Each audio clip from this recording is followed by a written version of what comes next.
Now I'm going to explain the Module 2.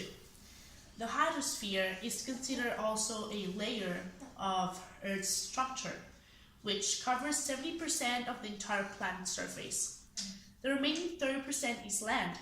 The hydrosphere, this is important terrestrial layer where water exists, like the atmosphere is always in motion through the hydrological cycle, also called the water cycle.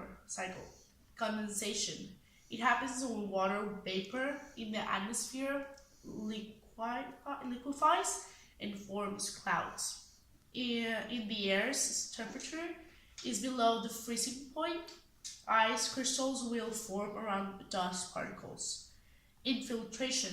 It refers to the part of the rainwater that seeps into the soil and recharges groundwater streams. Another part flows into the rivers and eventually lakes and oceans, where the cycle starts all over again. Parts in which the water cycle is divided are supply. The water is taken from the natural environment. Purification. The plants in charge of making water potable. Distribution. Once the water is potable, pipes are used to send water from treatment plants and storage tanks to homes and industries. Consumption. This is the moment the water used for any activity at homes, offices, and industries, ranging from the simple act of opening the faucets for bathing or brushing teeth to the industrial uses. Sewer. Wastewater is collected via the sewer system, by which it is conducted to wastewater treatment plants or water bodies. Treatment. This step involves removing impurities from the wastewater using a variety of methods in such a way it is suitable for discharge back into nature. Discharge. Once the water has been purified, it is returned to nature, pouring it into a lake, river, soil, ocean, and trying to affect the environment as little as possible. Atlantic, Pacific, and Indian. Sometimes the Arctic is mentioned as beside these three, since its limits are clearly established, whereas the Antarctic is more of a convergence of the three major oceans. A sea is a division of the ocean that is enclosed or partly enclosed by land. Mainly enclosed seas, which are surrounded mainly by land and are connected to the ocean by narrow waterways called straits, like the Black Sea, the Red Sea, or the Mediterranean.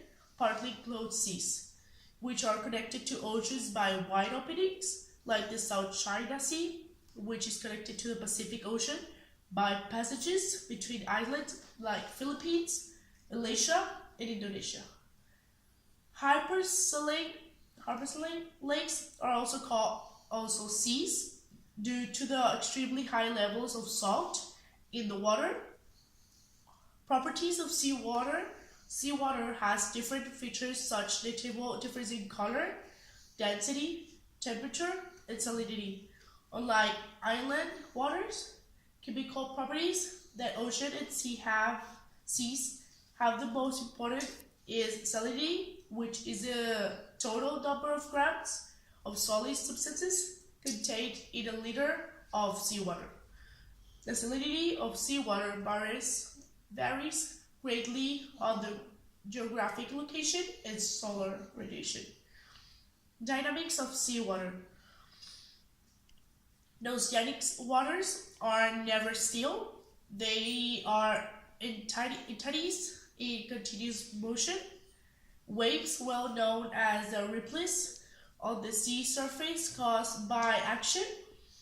Oscillation waves, which are typical of high seas, rise, advance, and then retreat back to the same place where they began their ascent. Then there's a political counts of the population that determine their characteristics and properties. General population census are well known to be very comprehensive and precise. Um, then we have the birth rate, the mortality rate, the infant mortality, the population growth, and the fertility rate. They are, birth rate is how many people is born in the year. Mortality is how many people died that year. Infanity is how many kids died before they had 1 year. Population growth is how the city or the country has growth in number of people. And the fertility rate is how many women had children. So that will be everything about Model 2. Thank you.